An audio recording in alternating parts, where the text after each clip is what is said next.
저는 지난번에 우리가 언약에 대해서 좀 다뤄봤는데요. 구속 언약 또는 창조 언약이라는 것이 창세 전에 있었다고 말씀을 드렸고요. 그리고 이 하나님의 입장에서는 사실은 어떠한 언약이든지 간에 이 절대적인 행위의 언약에 합격을 해야 됩니다. 행위 언약에 합격되지 않은 것을 하나님 편에서 받아들이게 되면 그것은 하나님께서 하나님이실 수가 없게 되는 것이에요. 즉 완전하신 거룩하심과 그 다음에 완전하신 의로움, 그것이 유지가 될 수 없기 때문에 하나님 편에서는 소위 행위 언약이 완벽하게 지켜져야 됩니다. 그래서 행위 언약이 처음에 이제 조건으로 세워지게 된 것이, 이것은 행위 언약이라는 것이 세워짐으로 말미암아 창조주와 피조물이 구별되고, 그리고 행위 언약이 지켜질 때만이 이 피조물은 하나님께 절대적으로 의존하게 되면서 하나님의 무한하신 생명과 은혜가 흐르도록 되어 있어요. 그래서 이 기준이 그들과 피조물들과 하나님의 이 차이를 알려주는 것이 언약이면서도 하나님께서는 그들의 수준에 내려가셔서 그분에게 복을 베푸시는 그러한 채널이 되는 것이죠. 길이 되는 것이죠. 그래서 그때 이 선악을 알게 하는 나무의 실과 이것을 먹지 않는 한 다른 모든 것은 인간에게 자유가 주어집니다. 완전한 자유. 모든 각종 실과 모든 것을 다 해도 돼요. 어떠한 것을 해도 하나님과의 교통에 문제가 되지 않아요. 왜냐하면 행위 언약이 지켜지고 있는 상태이기 때문입니다. 선악의 실과를 먹지 않는 한. 그리고 이제 하나님께서는 그러시면서 사실 행위 언약 전에 사람을 향한 계획이 뭐냐면, 이 사람으로 하여금 행위 언약을 완벽하게 영원히 지킬 수 있도록 하는 어떤 테스트가 주어져야 되도록 돼 있어요. 그래서 그래서 이 시험에 합격하게 되면 이제 선악을 알게 하는 실과는 아담과 하와에게 있어서는 더 이상 미혹이 될 수가 없는 상태입니다. 그렇기 때문에 이제 이 테스트만 합격이 되면 되는 것이고, 테스트에 불합격하게 되면은 그것은 일단 하나님과의 행위 언약 자체의 속성상 거룩하신 하나님께서, 완전하게 의로운 하나님께서 지금 행위 언약을 깨트린 이 존재들과의 관계는 자동으로 무너지는 거예요. 하나님의 속성에 의해서 무너집니다. 즉 테스트를 합격하면 영광이고, 테스트에 불합격하면 무너짐이에요. 무너짐. 하나님을 만날 수가 없습니다. 왜냐하면 하나님은 완전히 거룩하시고 완전히 의로우시기 때문에 그래요. 그래서 행위의 언약이라는 것은 로마서 2장에 잘 나와 있어요. 로마서 2장이 사실 굉장히 깊습니다. 행위 언약에 대한 조건을 얘기를 해요. 그래서 의를 행하는 자에게는 영생으로 하시고, 의를 행하지 못하는 자에게는 하나님의 진노하심이 이를 수밖에 없는 그 상태. 그래서 하나님의 속성이고, 피조물이 반드시 하나님과 만나기 위해서는 이 조건은 성립이 돼야 되는 것이. 근데 슬프게도 행위 언약이 깨졌어요. 행위 언약이 깨짐으로 말미암아 이 행위 언약 안에서는 사실은 이 행위 언약만 있다면 지금은 인류에게는 이제 그냥 하나님께서 하나님의 거룩하심과 의로우심으로 공의를 나타내시고, 그리고 그 거룩하심 속에서 이 지금 죄가 들어온 이들을 제거해 버리심만이 하나님의 속성이 유지가 되는 것이겠죠. 하나님께서는 이런 공의와 제거하려는 그러한 것만 있지 않고, 하나님께서는 놀랍게도 사랑이 무한하십니다. 그리고 이러한 일들이 발생하는 그러한 인간적인 표현입니다. 인간적인 표현으로 바로 그러한 일들이 발생할 경우를 대비하여서 이제 하나님께서는 은혜 언약이라는 것을 발휘하시기로 합니다. 은혜 언약은 행위 언약을 절대로 실패하지 않을 참 사람을 다시 보내는 거예요. 둘째 아담을. 그 방법은 하나님께서 친히 사람이 되시는 것입니다. 독생하신 하나님께서. 그렇지만 그 시험을 이기는 과정 속에서는 이 독생하신 하나님의 신성을 발휘해서는 안 돼요. 둘째 아담으로서만 이 첫째 아담이 실패한 것을 이루어내야 됩니다. 그래서 둘째 아담은 죄성을 물려받지 않고 태어나게 되죠. 그래서 이 죄성을 물려받지 않고 태어나기 위해서는 마리아의 몸을 통해서 동정녀로 나눌 수밖에 없어요. 성령으로. 그리고 하나님께서는 이 인간에게 성령을 의지할 수 있는 그 자유는 주셨어요. 그래서 예수님은 날 때부터 성령으로 충만했습니다. 날 때도 성령으로 나시고 그 요한복음 3장에 보면 그에게는 성령이 무한하게 함께 하셨다고 돼 있어요. 그리고 예수님은 이제 사탄의 시험을 받으십니다. 사탄의 3가지 시험을 받아요. 그래서 돌을 떡으로 만들어서 먹어라. 네가 하나님의 아들이면. 또 그 다음에 이제 저 산 성령 꼭대기에서 뛰어내려라. 그 다음에 또 뭐 있죠? 내게 절하라. 내가 세상의 모든 것을 절하라. 근데 예수께서는 그것을 다 이기세요. 이기시면서 무엇이 되냐 하면 바로 이 그리스도 메시아로서의 사역을 시작할 수가 있습니다. 즉 합격이에요. 메시아로서 합격한 겁니다.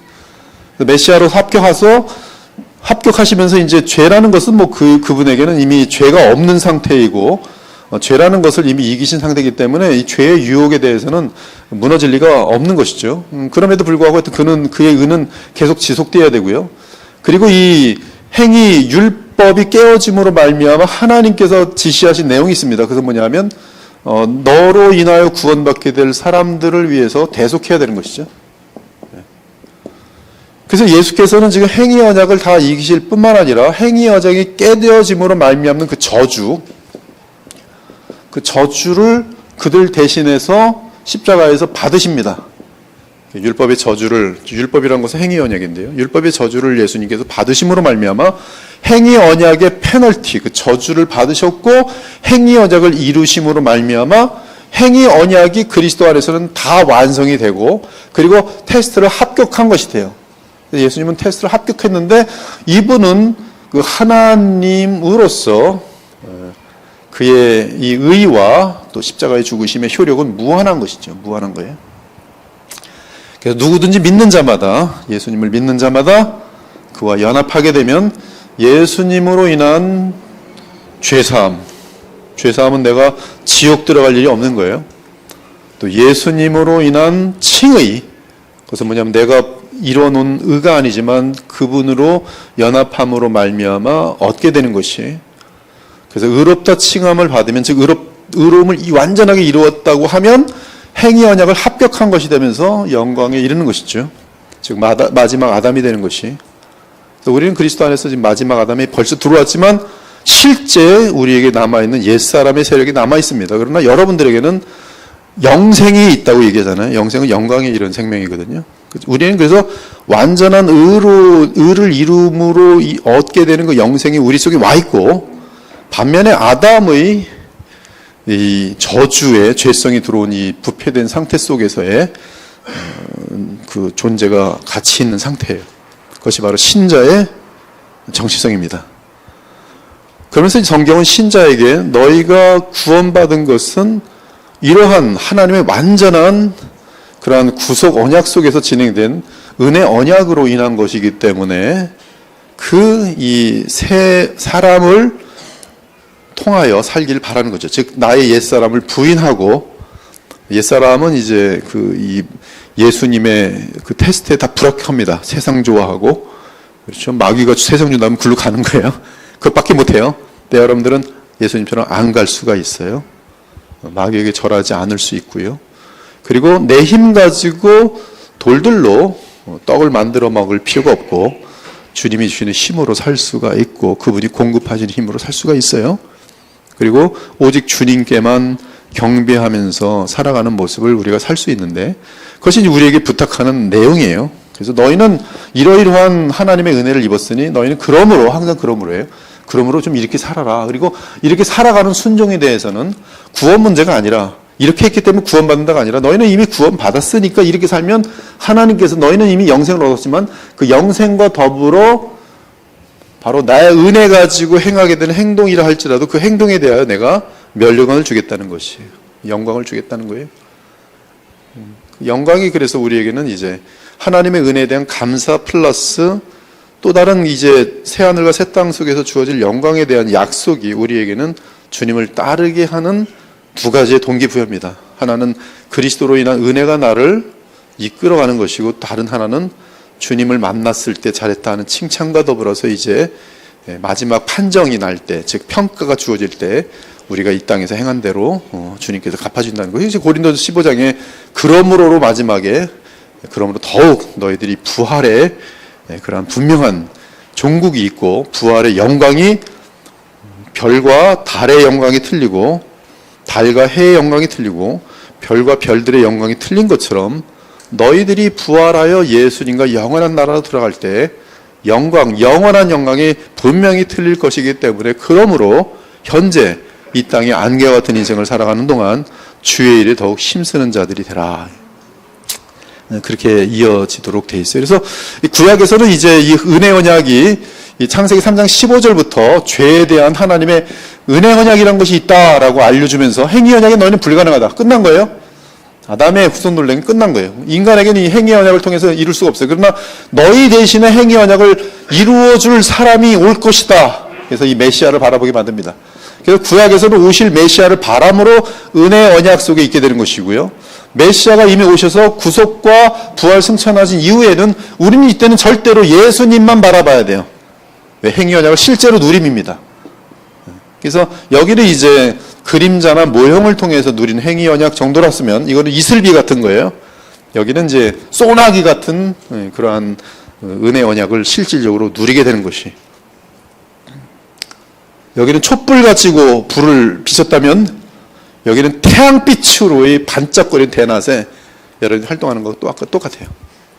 구약에서의 은혜 언약은 촛불을 보면서 희미하게 나와 촛불 아래서 공부하는 것과 같은데, 지금 여러분은 대낮에 태양 아래에서 환한 밑에서 하나님 말씀을 보고 실천하는 것 같아요. 그래서 지금 우리는 지금 은혜 언약의 실제 속에 들어왔는데, 은혜 언약의 실체를 성경은 하나님의 나라라고 말해요.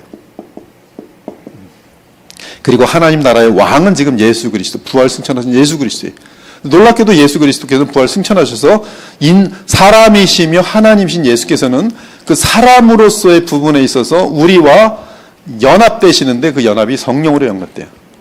그래서 우리는 그 성만찬을 할 때 예수님의 이 살과 피, 즉 예수님의 멀리 계시는 그 인자 되신, 영광의 인자 되신 그분과 내가 보이진 않지만 믿음으로 연합되어서 먹는 것이 그분의 살과 피를 먹는 거예요. 그분의 신성을 먹는 게 아니라 그분의 인성이 나와 지금 연합되는 거예요. 그분은 나의 남편이고 나는 그의 아내예요. 아버지를 떠나, 남자가 아버지를 떠나 그 부모를 떠나 아내와 합하여 한 몸이 되는 거예요. 예수께서는 아버지를 떠나 우리와 연합하여 한 몸 됐어요. 그것이 아가서의 내용이에요. 그렇죠? 다. 그래서 에베소 5장에서는 바로 아내와 남편의 비밀을 교회와 그리스도의 비밀로 연결시켜요. 이게 다 이제 연결되는 거예요. 여러분들에게 지금 이 시대에 지금 살고 있어요. 은혜 언약 시대에 실체가 주어진 시대에 살고 있어요. 그 실체에 우리와 가장 맞물리는 것은 뭐냐면 성령이 내 영 안에 연합되어 있어요. 그것은 가장 깊은 연합이에요.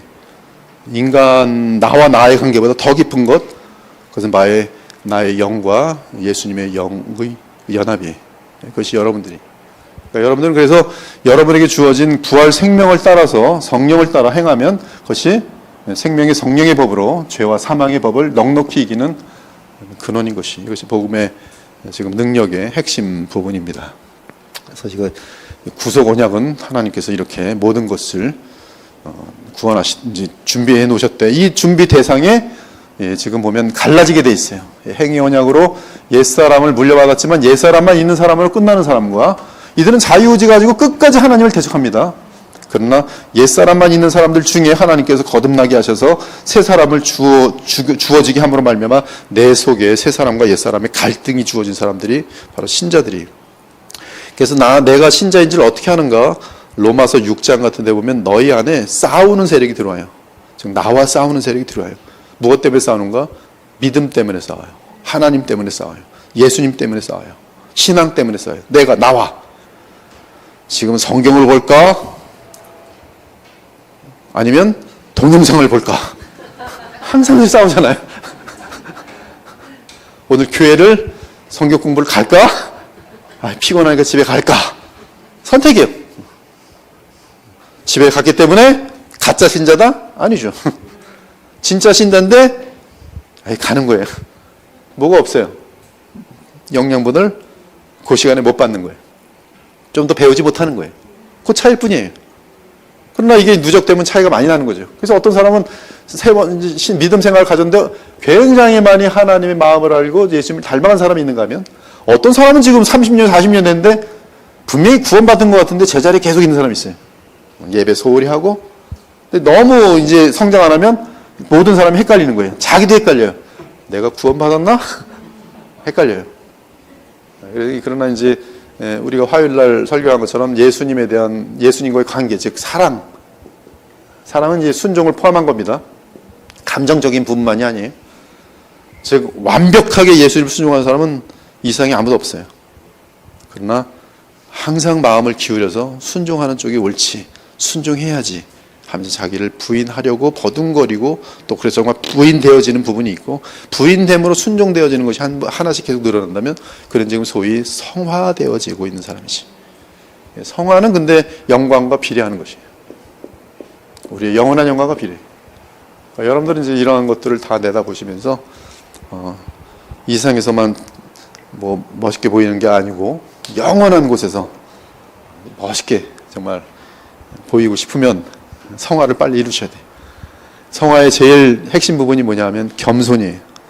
거꾸로예요. 그러니까 여기서는 자랑하지 못하는 거예요. 성화될수록 자랑은커녕 더 낮은 곳으로 내려가서 더 낮은 사람들과 함께 그들과 친교를 나누고 사람을 외모로 취하지 않고 즉 세상적인 기준으로 취하지 않고 누구든지 하나님의 자녀일 경우 하나님의 자녀로 존귀하게 여기고 불신자일 경우는 불쌍히 여기면서 그들이 예수님의 자녀가 되길 간절히 바라는 마음을 갖고 사람들을 대하게 돼 있어요. 그러한 그 내용이 지난번에 다뤘던 그 언약 부분이고요. 오늘은 이제 새 언약으로 이제 그러면서 모든 구약의 언약이 결국은 아브라함, 다윗, 모세 모든 언약이 하나도 빠짐없이 다 새 언약으로 이어지게 되면서 새 언약이 이제 이루어짐으로 어떠한 이제 효력이 있는가에 대해서 오늘 다루고 그 다음에 그 다음 단계로 넘어가도록 하겠습니다. 그래서 오늘 교재로 보면은 그리스도의 십자가 속량 및 부활로 인해 맺어진 새 언약.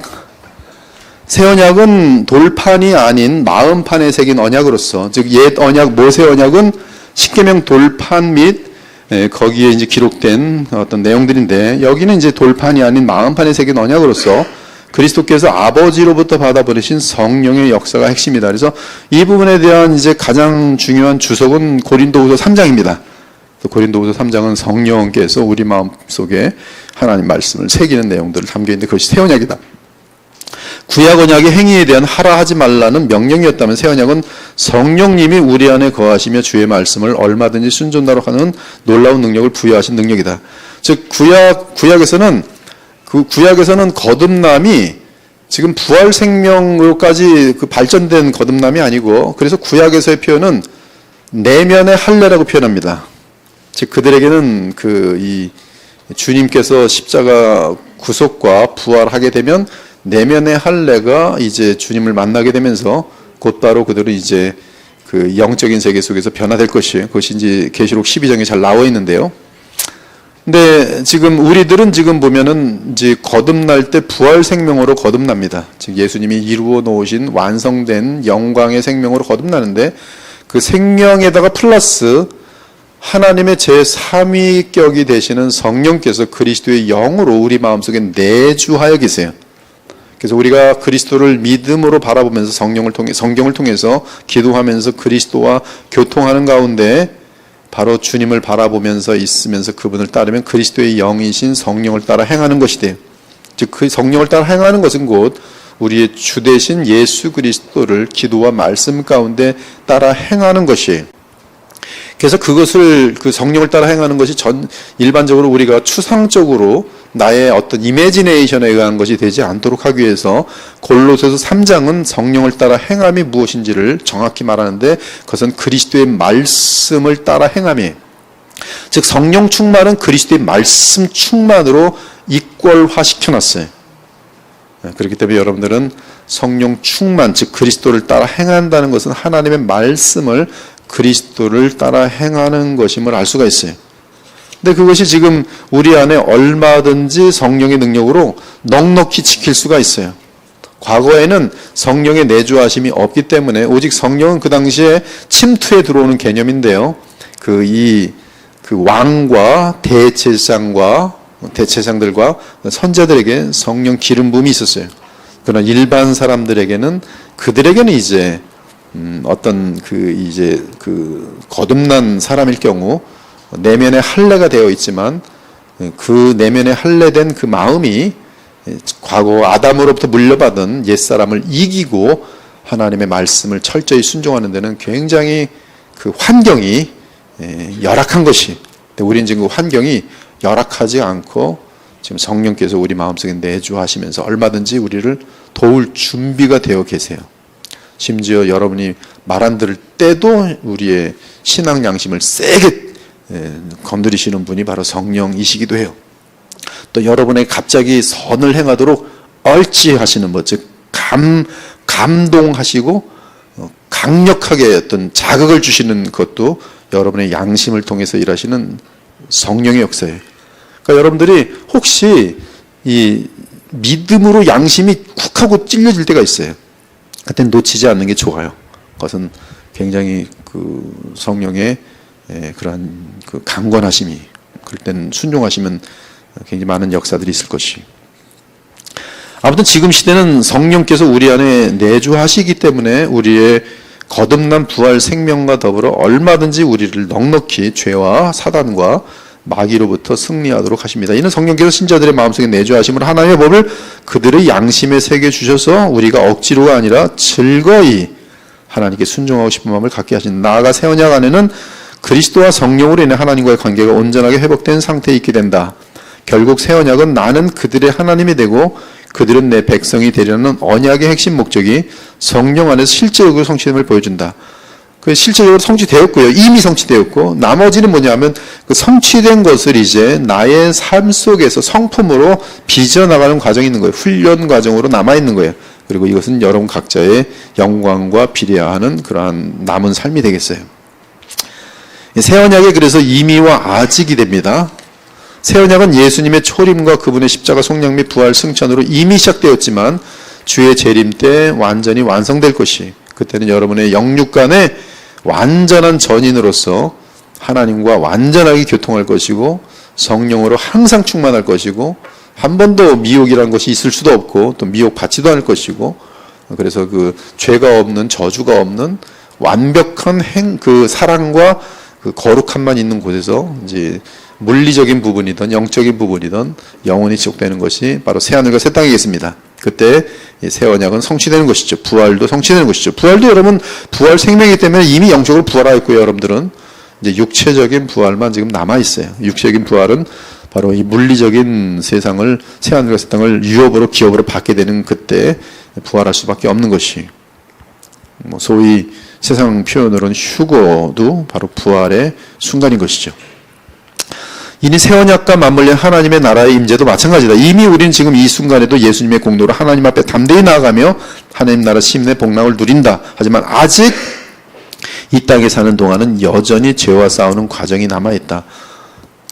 성령으로 거듭난 참신자인 우리는 이 땅에 사는 동안 그리스도의 장성한 분량이 충만한 때까지 자라나는 일, 즉 성화에 온 마음을 기울여야 한다. 되게 중요한 것이죠. 그래서 지금 이제 곧바로 지금 우리가 다룰 것은 이제 하나님께 영광 돌리는 것이 개혁주의 신학의 1차적인 목적이지만, 개혁 복음주의의 이제 신자들의 중요한 목적은 바로 제일 중요한 부분 속에 바로 성화가 들어있어요. 이 성화 속에는 총체적인 순종이기 때문에 이 성화 속에는 당연히 복음을 전하는 부분이 포함됩니다.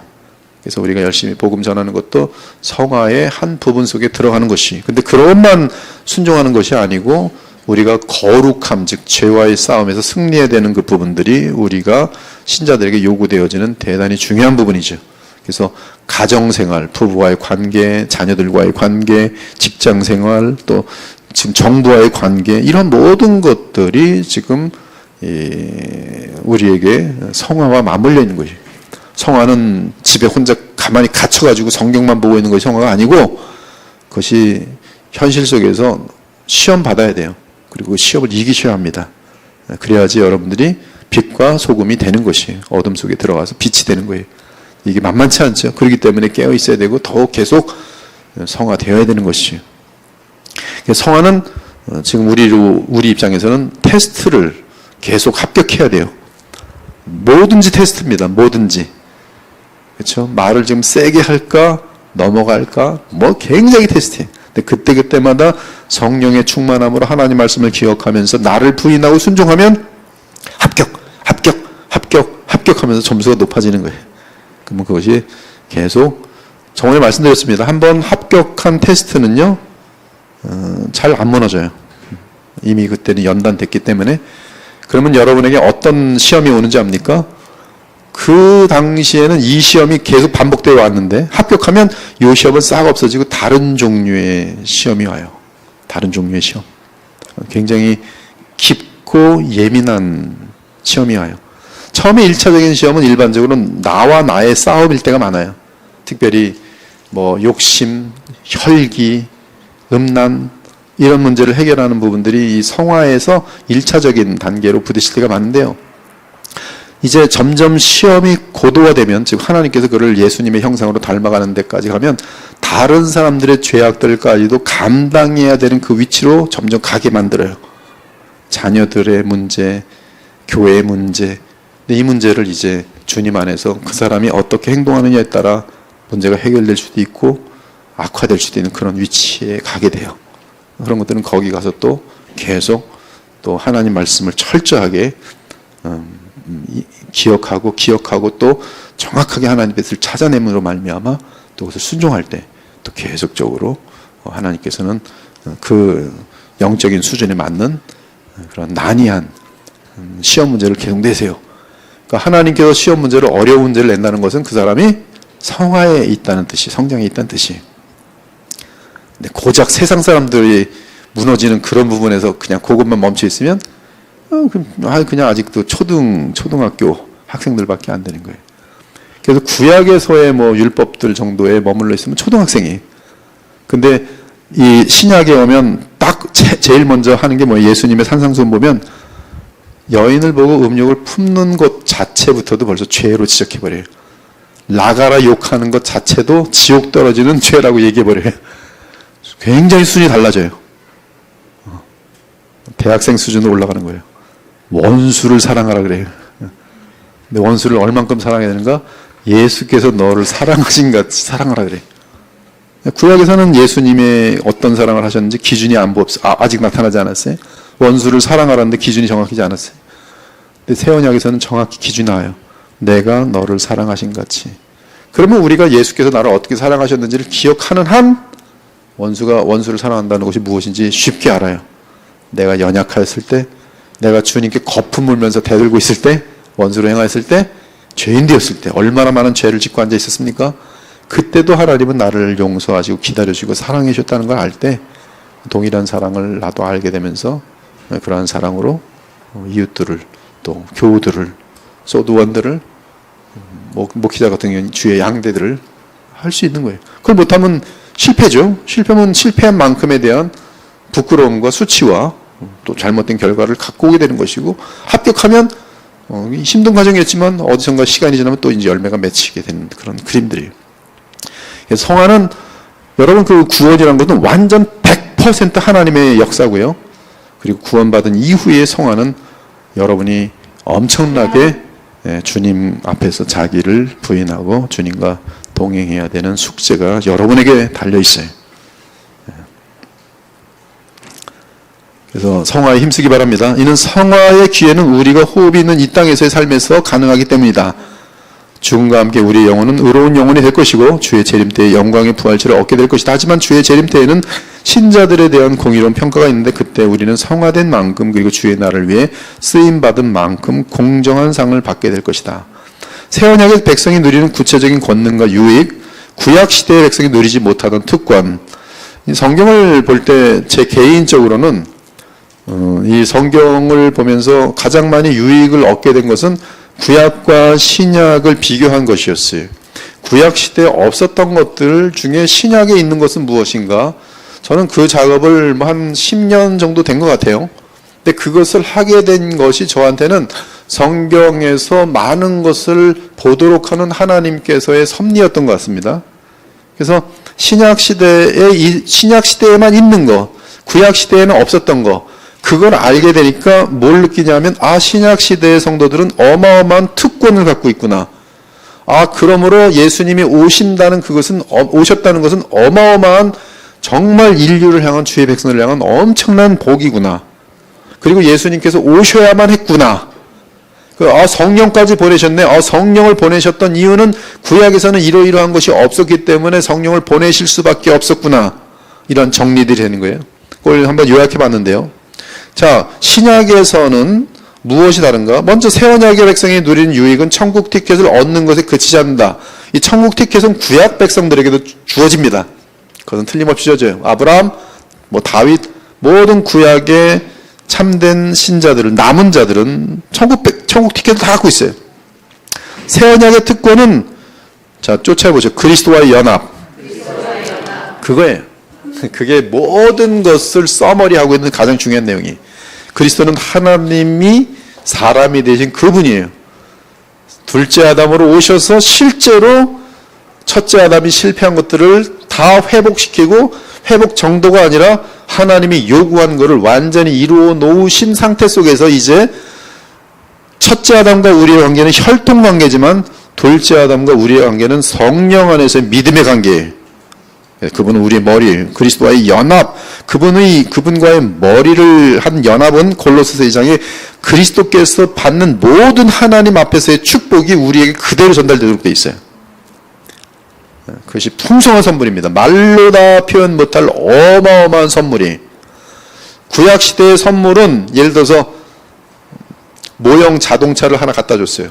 그래서 구약 시대 성도들은 자동차를 모형 자동차를 잉잉잉 하면서 놀고 있는데, 신약에서는 모형 자동차가 아니라 뭐라고 세상적으로 잘못하면 세상적으로 흘러기 때문에 조심해야 돼요. 하여튼 아주 좋은 차를 잘 뽑아가지고 키를 하나 딱 줬어요. 그래서 키를 딱 받아갖고 차를 운전해서 그냥 호수도 놀러 가고 막 자연도 보고 막 그거예요. 그 차예요. 그 차이라고요. 그것뿐만 아니라 선물이 차 안에 무진장 많이 들어있어요. 구약에서는 모형차에 기껏해야 모래 정도 집어넣고 이렇게 줬는데, 여기는 모래 정도가 아니라 그냥 아름다운 옷들과 우리가 즐거워하는 맛있는 풍성한 음식들과 가득 차 있는 거예요. 세속적으로 이해하지 않기 바랍니다. 그런 뜻이에요. 즉 풍성한 선물이 지금 그리스도와의 연합에서 영적으로 어마어마한 축복들이 거기 담겨 있는. 첫째는 양자됨이에요. 양자됨. 그래서 하나님을 아버지라 부르는 것은 오직 예수께서 구속을 이루시고 부활 승천하신 이후에 신약의 신자들에게만 주어진 특권이에요. 구약에서는 이스라엘 백성이 하나님을 백성 단위적으로 아버지라 부르기도 했어요. 그러나 지금 실질적으로 우리가 하나님을 아빠라고 정말로 부를 수 있는, 즉 하나님 앞에 나아가는데 조금도 블락되는 게 없다는 뜻이, 자유롭게 아빠에게 나갈 수가 있어요. 구약시대 때는 하나님께 나아가는 것이 어떻게 나갔습니까? 구약시대 하나님께 나가는 거예요. 1년에 욤키퍼 날에 대제사장만 1년에 단 한 차례, 그것만 짐승들의 피를 갖고, 또 자기도 죄인이기 때문에 또 송아지 피를 가지고 왔다 하면서 그날만 백성들은 멀리서 하나님의 임재를 불기둥에 또 부름기둥에 임재를 통해서만 하나님이 오셨구나 우리 가운데, 그게 다였어요. 1년에 한 차례 대제사장만. 이게 지금 아빠와 아들의 관계가 아니잖아요. 하나님 앞에 투닥투닥 하면서 뛰어나가고 나가고 막 탁탁탁 하고 아니에요. 지금 그럴 수가 없는 거예요. 근데 우린 지금 당장 아빠 그러면 하나님께서 왜? 이럴 수밖에 없어요. 왜? 절대로 거절 못하십니다. 맹세로 우리를 그리스도 안에서 받아주기로 하셨기 때문에. 네. 여러분 지금 그리스도 안에서 아빠 아무 때나 부르시면 돼. 정말 그러잖아요. 가다가도 전철 타고 아버지 아버지로 다 해결돼. 아버지로 아버지 양자대미. 네. 여러분 지금 하나님 항상 아버지라 부르잖아요. 본인 자기도 모르게 아버지. 그리스도로 인해 하나님의 자녀가 되는 권세가 주어졌어요. 요한복음 1장 12절에. 그렇죠? 하나님의 자녀가 되는 권세. 그 증거가 바로 우리 창조주 하나님의 아바 아버지라 볼 수 있게. 로마서 8장, 갈라디아 4장. 너희가 예수 그리스도로 말미암아 하나님을 아바 아버지라 부르게 되었느니라. 성령으로 말미암아 너희 안에 내주하신 성령으로 말미암아 하나님을 아바 아버지라. 즉 아버지와 우리 사이에 걸림돌이 있다는 거예요, 없다는 거예요? 없다는 거예요. 그것이 지금 예수님 안에서 이루어진 우리의 현실이. 그것은 어마어마한 능력입니다. 하나님이 우리 아버지라니까 정말로. 정말로. 아버지께서 여러분이 만약에 누가 와서 때리려고 그러면 아버지가 가만히 있겠습니까? 절대 가만히 있지 않죠. 근데 아버지가 때리는 것을 허락하는 이유는 뭘까요?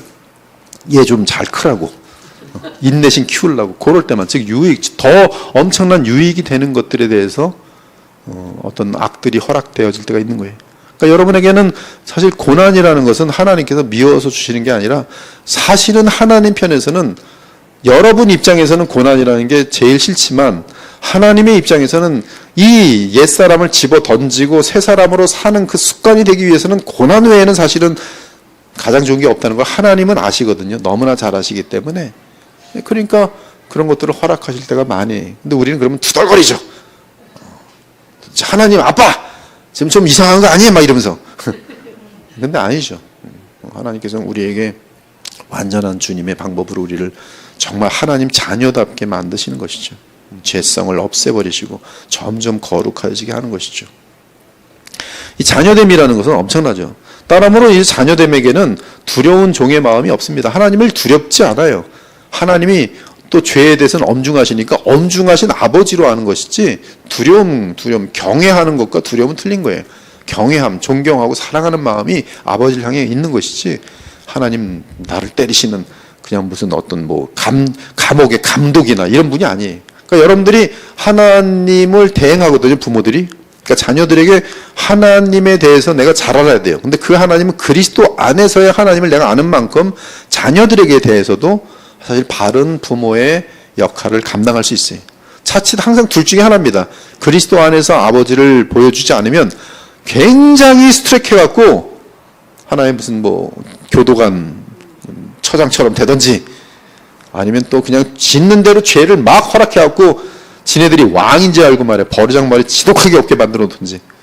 근데 지금 주님의 마음으로 이제 우리가 그분을 하나님을 아버지라 부르면서 알게 될 때는 우리도 자녀들에 대해서 왠지 존경스러운데 또 사랑스럽고 그런 부모들이 될 수가 있어요. 그래서 우리는 더 이상 하나님을 향하여 두려워하는 종의 마음이 아니라 아버지의 사랑을 신뢰하는 자녀의 마음으로 하나님께 나아갑니다. 감사와 사랑. 둘째는 상속권이. 우리는 그리스도와 함께하는 공동 상속자로서 장차 올 영광스러운 하나님 나라, 즉 새하늘과 새 땅을 유업으로 물려받을 권리를 가집니다. 그러나 그 이전에 이미 영적으로 성령 안에서 보이지 않는 하나님 나라를 실제로 누립니다. 이 구약에 죽었던 분들은 하나님의 나라를 상속받을 것입니다. 그러나 그들은 이미 이 땅에 임한 그 하나님 나라를 누려보진 못했어요. 그냥 그들은 죽음 이후에 이제 하나님 나라를 이제 주님 재림 때 얻게 되겠죠. 근데 여러분들은 이 구약의 신약으로 돌아가면 항상 주님 재림 때까지나 이제 그때 하나님 나라 생각할 때가 많아요. 그러나 이제 바르게 신앙을 배우면 지금 하나님의 나라를 이미 영적으로 성령 안에서 누릴 수 있어요. 이 부분이 바로 구약시대 사람들과 차이가 나는 것이죠. 그 증거는 평강과 희락과 의의 능력입니다. 셋째는 성령의 내주하심이. 이것은 구약에서는 내주까지는 있지 않아요. 분명히 기름 부음을 받은 자들에 대하여 성령의 충만함도 있었고 성령이 그들을 인도하심도 있었고 또 거듭남이란 즉 내면의 그 내적 사람의 그 어떤 할례에 대해서 그건 성령의 역사입니다. 그럼에도 불구하고 성령의 역사가 나타났다고 해서 그가 태어났다고 해서 성령의 내주하심으로 볼 수는 없어요. 그래서 성령의 내주하심은 지금 오직 예수께서 사람이 되셔서 사람으로서 완전한 이런 행위 율법, 행위 언약을 완벽하게 지켜내시고 우리에게 이제 주시는 최고의 선물이 성령이신데 그 성령은 우리에게 이제 사도행전 2장 성령 강림절, 그 성령 강림절은 그래서 구속사에 속합니다. 히스토리아 살루티스예요. 그것은 오도 살루티스가 아닙니다. 그 사도행전 2장을 과거에는 오도 살루티스인 줄 알았어요. 그래서 그것을 내 개인적으로 체험해 보려고 막 노력했습니다. 그래서 방언하지 않으면 성령 받은 것이 아니야 막 이런 식으로 막 밀고 나갔었는데 그것은 지금 그 히스토리아 살루티스, 즉 예수님의 성육신, 또 평생 의롭게 사심, 또 십자가의 죽으심, 부활, 승천, 성령을 보내심, 그리고 지금 성령께서 보내심을 받아서 우리 속에 내주하시면서 주님께서의 왕되심이 지금 계속 진행되고 있는 시대예요. 언제까지? 예수님 재림 때까지. 성령의 내주하심인데 이는 영광이 그리스도와 성삼위 하나님의 머리신 아버지께서 신자 안에 내주하심으로 이어진다. 성령이 내 안에 있으면 하나님의 영이 내 안에 있는 것으로서 하나님이 내 안에 계신 것이고 그리스도 영이 내 안에 계심으로써 바로 사람이자 하나님이신 그리스도께서 내 안에 계심이, 특별히 인자이신 그분께서 내 안에 계심, 성령으로 계심이 바로 성령의 임재예요. 그 사건이 그리스도께서 내 안에 계시기 위해서는 바로 예수께서 사람으로서 아버지께서 맡기신 구속을 이루셔야만 합니다. 그래서 부활하신 이후에 우리에게 주의 영을 보내셨어요. 그래서 우리 안에는 하나님과 아들이 우리 안에 성령으로 있습니다. 또한 동시에 하나님과 아들이 우리 안에 있기 때문에 살아있는 성전이, 새 언약의 백성에게는 성령님이 영생과 하나님 나라의 부활의 보증으로 내주하십니다. 그래서 성령이 있는 자들은 다 영광의 부활을, 채를 얻게 될 것이 보증되어 있어요. 그것은 새 하늘과 새 땅을 기업으로 받을 것이 보증되어 있어요. 이미 여러분들은 영생을 얻었어요. 그러므로 우리 안에 내주하신 성령님은 우리가 하나님과 그리스도의 소유라는 인침과도 같다. 이에 우리는 그 어떤 환난 가운데서 그 어떤 것도 우리를 하나님의 사랑에서 끊을 수 없음을 확증할 수 있다. 넷째는 성령의 인도와 조명하심입니다. 성령의 역사로 신자는 성경 말씀을 깨닫게 되고 삶의 복잡한 상황 속에서 하나님의 뜻을 분별할 수 있는 지혜와 힘을 공급받습니다. 또한 하나님의 보좌가 있는 지극히 거룩한 곳에 새 언약 시대에 사는 신자들은 담대히 나갈 수 있어요. 아까 말한 것처럼 과거에는 오직 대제사장이 1년에 한 차례 두렵고 떨며 들어갔던 지성소에 우리는 언제 어디서든 성령 안에서 그리스도로 말미암아 지성소, 즉 하나님 앞에 담대히 나갈 수가 있어요. 다섯째는 우리와 동일한 인성을 가진 중보자 예수 그리스도와의 대화와 사귐이 가능합니다. 그분과 대화 가능해요. 나의 친구로서. 그래서 여러분들은 예수님께 대화하셔도 좋아요. 여러분 안에 그리스도께서 성령으로 와 계십니다. 예수님 저 힘들어요. 성경적이에요. 예수님도 이 고통 아시죠? 나도 왕따 당했단다. 아시는 거예요. 똑같은 거예요. 지금 저 굉장히 배척을 당하고 있어요. 예수님도 의롭게 사시면 고난 받으셨죠? 그렇지. 대화가 충분히 돼요. 그러나 이 대화가 대단히 우리 부패한 인간은 또 이매지네이션으로 빠지기 때문에 지 혼자 항상 예수님은 이렇게 대답할 것이다. 혼자서 샬라샬라 하면 이건 정신병자로 빠지는 거예요. 그러니까 예수님이 내게 하시는 말씀은 무엇으로 확인해야 됩니까? 성경이. 그러니까 성경을 묵상하시고 성경을 읽으시면서 주님이 하시는 음성을 들으면 그건 확실한 음성이 되고 또 주님께는 기도할 수 있어요. 그 말씀에 따라서 기도할 수 있어요. 그래서 아까 말씀드린 것처럼 골로새 3장처럼 성령의 인도하심을 따르는 것은, 즉 예수 그리스도와 교제하는 것은 말씀으로 교제하시고 말씀과 기도로 예수님과 교제할 수가 있어요.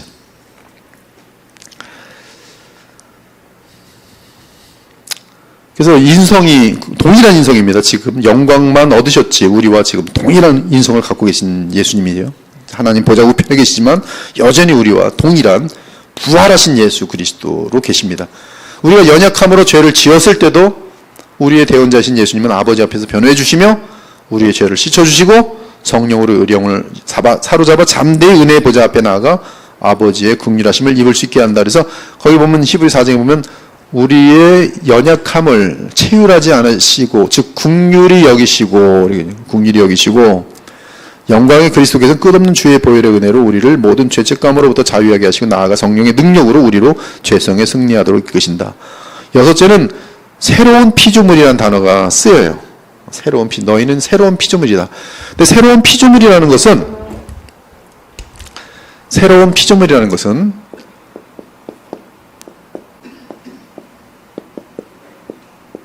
새로운 환경 또는 새로운 세계가 열렸다는 뜻이에요.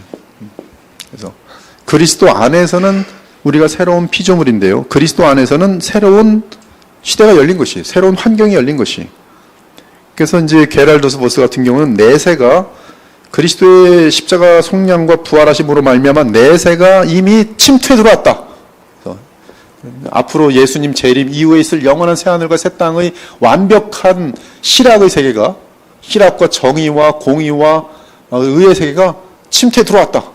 침투에 들어왔다. 그래서 새로운 환경이 되었는데 이 새로운 환경에서 새로운 피조물, 즉 부활 생명을 가진 우리 신자들이 여기 있는 것, 이미 우리는 그러면 하나님의 나라를 누리며 이제 장차 주의 재림과 함께 육체적으로도 영원히 죽지 않는 부활의 몸을 입고 하나님의 나라 새하늘과 새 땅, 즉 환경도 그때는 모든 무슨 동물도 죽음이 없고 로마서 8장에 말한 것처럼 그들도 탄식하는 일이 없고 모든 것이 완벽한 조화와 완벽한 기쁨과 평강 속에서 이루어지는 것이 지금 새하늘과 새 땅이. 그래서 새로운 피조물이 시작되었고 그 완성은 예수님의 재림이 될 것이. 예수님의 재림은 모든 영적으로나 모든 물리적으로 완벽하게 영원히 이어지는 것이. 근데 이때 이 부분은 하나님께서 7일 만에 창조하신 그 세계인데 지금 2000년 동안 준비하셨으니 얼마나 엄청날 것인지를 상상해 볼 수 있을 것이. 그러니까 여러분들이 지금 하나님의 나라 새하늘과 새 땅을 마음껏 상상해 보십시오. 성경적으로. 거기다가 곱하기 억배 정도 하면 아마 여러분 여기서 제일 중요한 게 뭔지 아십니까? 여러분이 영원히 산다는 거예요. 영원히 죽지 않아요. 영원히 살아요. 근데 뭐 하고 살 거예요? 영원히 1000년도 아니고 10,000년도 아니고 10,000년도 아니고 영원히. 그거는 엄청난 세계예요. 그것이 우리가 그리스도 안에서 최종적으로 얻게 되는 아직 임하지 않은 새하늘과 새 땅의 기업입니다. 그래서 그 고린도서 15장에 보면 그 나라를 얻으려면 우리에게는 반드시 뭐가 필요해야 돼요? 부활이 필요해요. 지금 이 몸으로는 그 나라를 받을 수가 없어요. 그래서 강하고 영광스럽고 영원히 죽지 않는, 쇠하지 아니하는 그 몸을 우리가 입게 될 거예요. 제가 누구랑 대화했는지 모르겠지만 그때는 우리의 인간의 능력이 모든 이 동물들 세계가 갖고 있는 어마어마한 어떤 초능력 같은 거, 제비 같은 경우, 독수리 같은 경우 얼마나 멀리 내다보는지 몰라요. 또 개들이나 이런 동물들은 냄새가 또 얼마나 멀리 맡는지 몰라요. 근데 그러한 모든 것들을 다 합쳐놓고서도 언어도 그렇고요. 언어도 뭐 그냥 우리가 뭐 새 소리 낼 수 있고 돼지 소리 낼 수 있고 아마 별 소리 다 낼 수 있을 것 같아요. 이미지네이션입니다. 근데 그러한 혀와 이 모든 것들을 가지고서도 썩지 않고 늙지도 않고 그런 어떤 그런 영원한 세상을 한번 물리적인 몸을 갖고 있는데 영원한 거예요. 그게 되게 중요한 포인트예요. 그것이 부활입니다. 그것이 부활이 예수님이 먼저 부활하신 몸이. 그것이 그 새로운 피조물이 예수님의 십자가 죽으심과 부활로 말미암아 시작된 세계, 바로 새 피조물이. 그것이 우리에게는 진행형이에요. 지금 벌써. 진짜 다르죠? 구약에서는 아니었어요. 새 피조물이라는 표현 자체도 없어요. 7절은 그리스도의 피가 우리의 양심을 깨끗하게 하여 우리의 심령 안에서 죄를 넉넉히 물리칠 수 있게 된 사실이다. 그래서 새 언약의 유익은 하나님과 우리 사이의 모든 거리감이 사라지고 그분의 생명력 안에서 날마다 새롭게 되는 것이라 할 수 있다. 따라서 우리는 그리스도의 장성한 분량을 향해 얼마든지 계속 성장할 수 있다. 모든 하나님이 뜻하시면 우리의 거룩함인데 그 거룩함을 위한 모든 자원과 능력과 모든 필요한 수단들이 다 준비되어 있는 것이 지금 이 새 언약 시대의 우리의 입장이에요. 일단 제가 7가지를 한번 살펴봤는데요. 계속 뭐 되게 많을 것 같아요. 그렇지만 뭐 그것만 할 수 없을 것 같아요. 아무튼 간단히 살펴본 7가지 특권은 우리가 잘해서가 아니라 하나님의 아들 그리스도께서 메시아 사명을 온전히 감당하심으로 그에게 속한 자들에게 믿음으로 말미암아 주어진 복락들입니다. 이러한 모든 복락의 근원은 성삼위 하나님의 구속 언약에서 비롯된 것으로서 결국 하나님과 우리가 하나가 되는 것이 아버지의 뜻이었어요. 지난번에 제가 요한복음 17장을 강론할 때 마지막에 뭐라고 돼 있어요? 나와 내가 그들 안에 영원히 거하는 것이 그들과 하나가 되는 거예요. 예수께서 우리와 얼마나 하나가 되길 원하시는지 그 중보자의 기도의 마지막 부분에 들어가 있어요. 예수님도 우리와 하나이시고 또 하나님도 우리와 하나세요.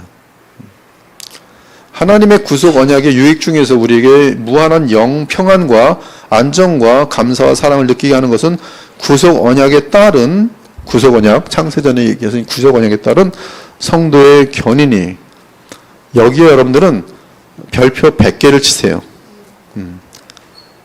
그러면 이제 알미니안들이 그래요.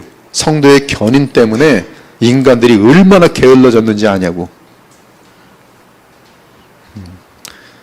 그 사람들은 이제 이 하나님께서 이 성화에 노력을 하는 그 영광이 얼마나 큰지를 놓친 사람들이지, 그러기 성도의 견인을 그렇다고 부정하면 그것은 비상경직이 되는 것이죠.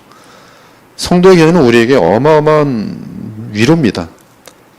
실질적으로 우리가 죄악에 빠지면 다윗처럼까지도 죄를 질 수 있어요. 다윗이 어떤 죄를 졌어요? 살인죄, 간통죄. 그것만 졌는지 아십니까? 자기의 생명을 바치는 우리아를 지도새도 모르게 죽여버렸어요. 그렇죠? 그래서 그때부터 요압 장군에게 다윗은 꼼짝 못합니다. 누구 시켜서 그렇게 했어요? 요압에게 편지 썼어요.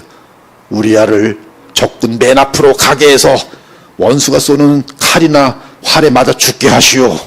요압이 그 글 보면서 뭐라 했어요? 미친놈, 자기 충신을 죽이는 아주 악한 놈.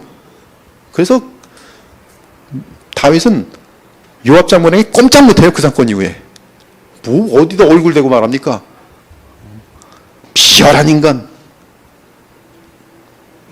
다윗이 하나님의 마음에 합한 자인데 그렇게 될 수 있다면 우리도 그럴 수 있는 거예요. 그러니까 그렇게 되는 사람에 대해서 알미니안들은 중죄를 졌기 때문에 반드시 지옥에 떨어질 것이다. 아니죠. 그럼에도 불구하고 하나님은 놓지 않으세요. 그게 우리들이. 여러분 지금 이후에도 그런 죄 가능합니다. 조심하셔야 돼요. 나는 괜찮겠지 하는 순간에 떨어져요. 계속 깨어 있어야 돼요. 이 성도의 견인은 그런 의미에서, 이 성도의 견인을 만약에 믿지 않으면요, 이게 믿음에 따라 달라집니다. 내가 중죄를 졌어요. 근데 알미니안한테 배웠어요. 너는 끝이야. 어떻게 될 것 같아요, 그 사람? 감옥에 갇히면서 이제 감옥에서 한 20년 받았다 합시다. 교회를 다니던 사람이어서 자기는 예수님 믿는 줄 알았어요? 가짜로 판명됐어요. 내 가론 유다인가? 가론 유다로 판정이 스스로 되든지 아니면 어떻게 되겠어요? 근데 성도의 견인을 보면 내가 정말 버림받았는가? 그것을 확인하게 돼요. 성경을 보니까 하나님 너를 버리지 않았다 그래. 그 사람 일어납니다. 근데 버렸다고 하나님이 나를 버리셨다라는 결론이 나면 어떻게 되는지 아세요? 대들어요. 누구에게? 하나님에게. 그때부터 나오는 게 뭔지 아십니까? 저주예요. 누구를 향한? 하나님을 향한. 그렇게 무서운 거예요. 그러니까 우리는 이 성도의 견인이 끝까지 하나님을 향하여 돌아오게 하는 정말 참된 신자일 경우는 절대 하나님 놓지 않으세요.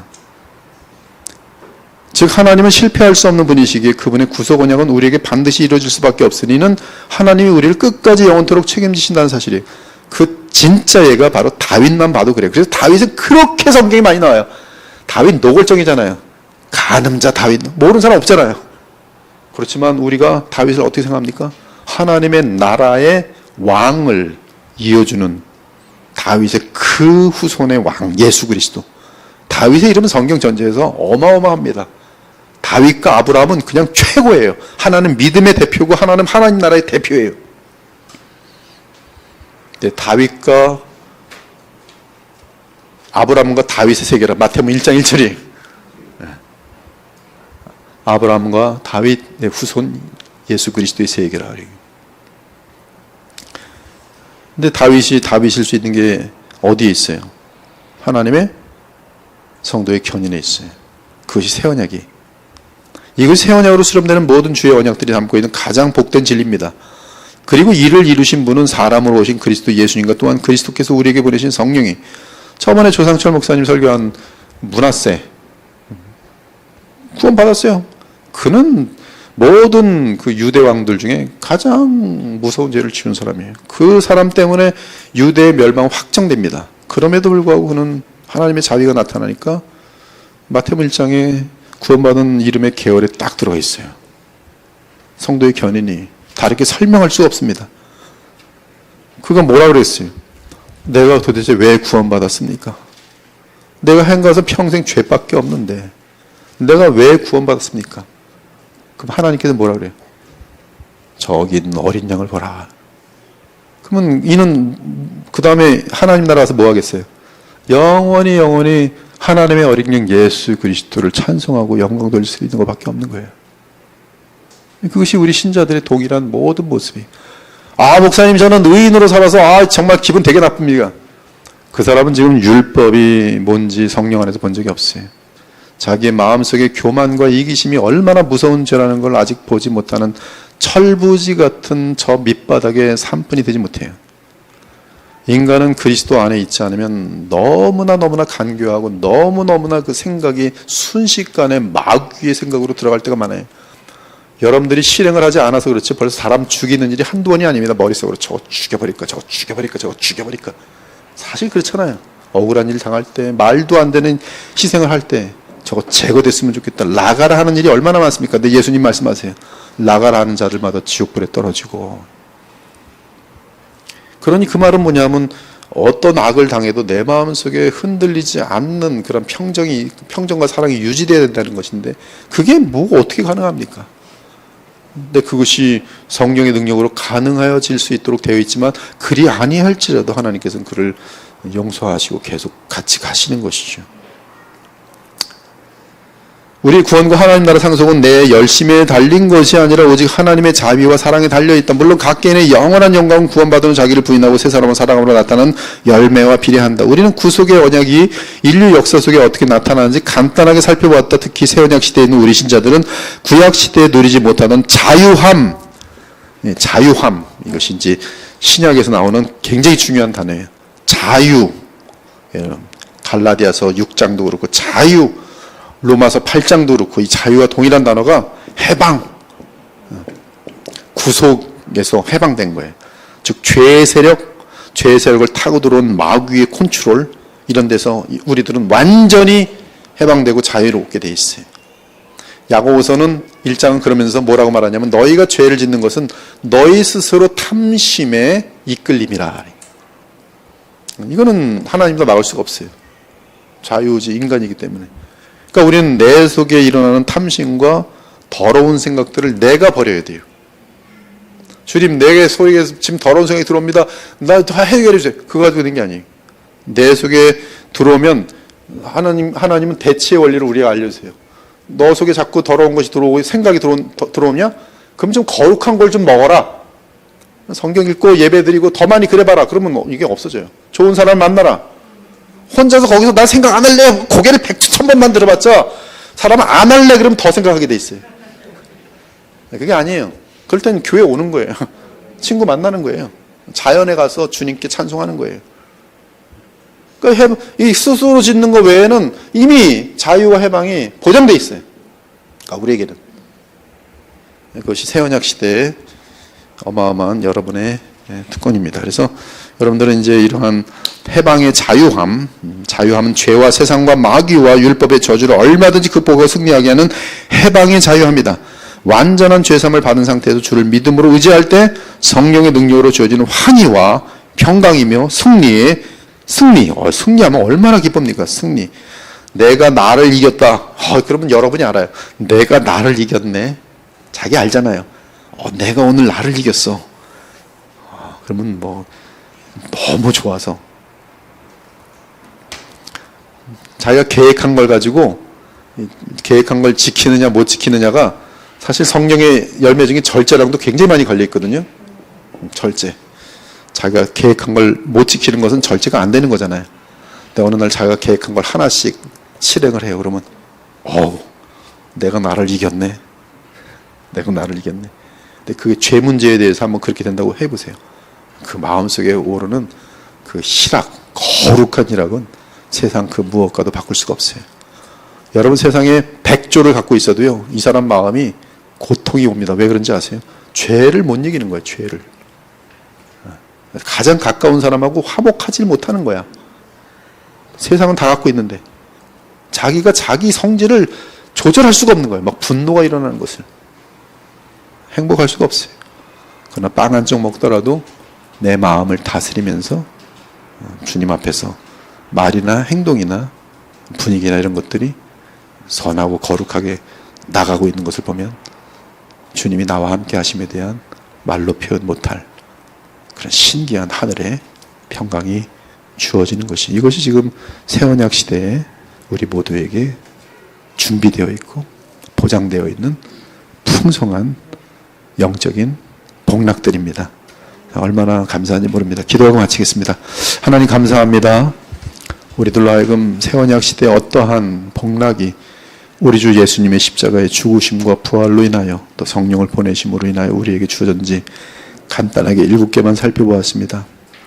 주님, 앞으로 저희들 모두가 성경을 보면서 정말 주님이 이루어내신 그 일로 인해 우리가 누리는 그 말로 다 표현 못할 복들이 얼마나 많은지, 또 앞으로 우리에게 이루어질 주님 재림과 함께 이루어질 그 복은 또 어떤 것인지 저희들 소망하면서 우리의 짧은 인생을 썩어질 세상을 위해 살지 않고 영원한 주님께서 약속하신 것들을 바라보면서 또 실제로 이미 이루어진 하나님의 나라를 누리면서 살 수 있는 지혜롭고 정말 행복하고 감사하고 온유하고 주의 성품을 항상 닮아가는 복된 우리 그리스도의 보혈교회 주의 자녀들 다 되게 하여 주시옵소서.